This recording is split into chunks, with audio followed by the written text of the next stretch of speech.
1949 में एक 14 साल का लड़का, जिसे छद्म नाम रोलैंड डो से जाना जाता है, एक असाधारण और भयावह अनुभव से गुजरा जिसने पूरी दुनिया का ध्यान आकर्षित किया।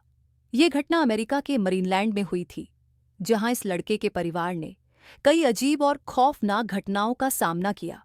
कहानी की शुरुआत तब हुई जब रोलैंड की मौसी की मृत्यु हो गई, जो ओकल्ट जादू टोना में विश्वास करती थी और आत्माओं से संपर्क साधने के लिए ओइजा बोर्ड का उपयोग करती थी।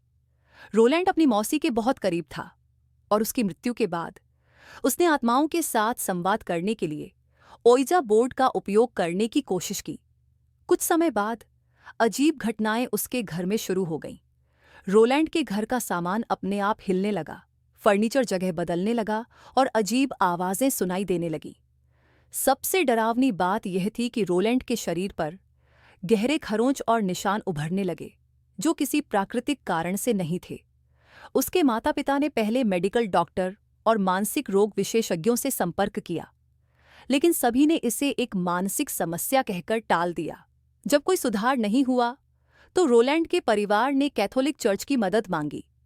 चर्च ने माना कि लड़के के शरीर पर कोई दुष्ट आत्मा का कब्जा हो सकता है और इसके लिए एक्सॉर्सिज्म की प्रक्रिया जरूरी हो गई।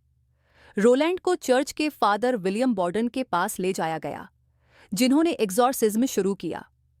इस प्रक्रिया में प्रार्थनाएं और धार्मिक अनुष्ठान किए जाते थे ताकि उस दुष्ट आत्मा को लड़के के शरीर से बाहर निकाला जा सके।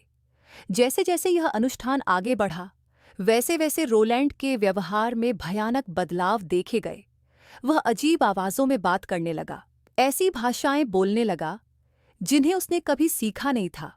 कभी कभी वह बेहद हिंसक हो जाता और उसे काबू में रखना मुश्किल हो जाता। उसे कई बार बांधकर रखना पड़ा क्योंकि वह खुद को नुकसान पहुंचाने की कोशिश करता था। रोलैंड के शरीर पर क्रूस और अन्य धार्मिक प्रतीकों के निशान अपने आप उभरने लगे और फादर बोर्डन और अन्य पुजारियों के सामने उसने कई बार अपशब्द कहे और ईश्वर का अपमान किया।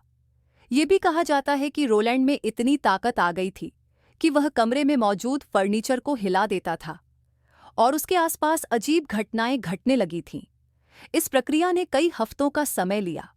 अंततः सेंट लुइस के एक अस्पताल में स्थित एक चैपल में इस भयानक प्रक्रिया का अंत हुआ। कहा जाता है कि जब एक्सॉर्सिज्म अपने अंतिम चरण में था, तब एक जोरदार चीख के साथ रोलैंड के शरीर से आत्मा निकल गई। इस चीख के बाद रोलैंड पूरी तरह से शांत हो गया और उसकी हालत में सुधार होने लगा। इसके बाद रोलैंड धीरे धीरे अपने सामान्य जीवन में लौट आया और वह फिर से किसी असामान्य घटना का शिकार नहीं हुआ। इस घटना ने उसके परिवार और एक्सॉर्सिज्म में शामिल पुजारियों को झकझोर कर रख दिया। चर्च ने इसे एक सफल एक्सॉर्सिज्म माना, लेकिन इस घटना ने व्यापक स्तर पर लोगों के बीच आत्माओं और दुष्ट शक्तियों के बारे में बहस शुरू कर दी।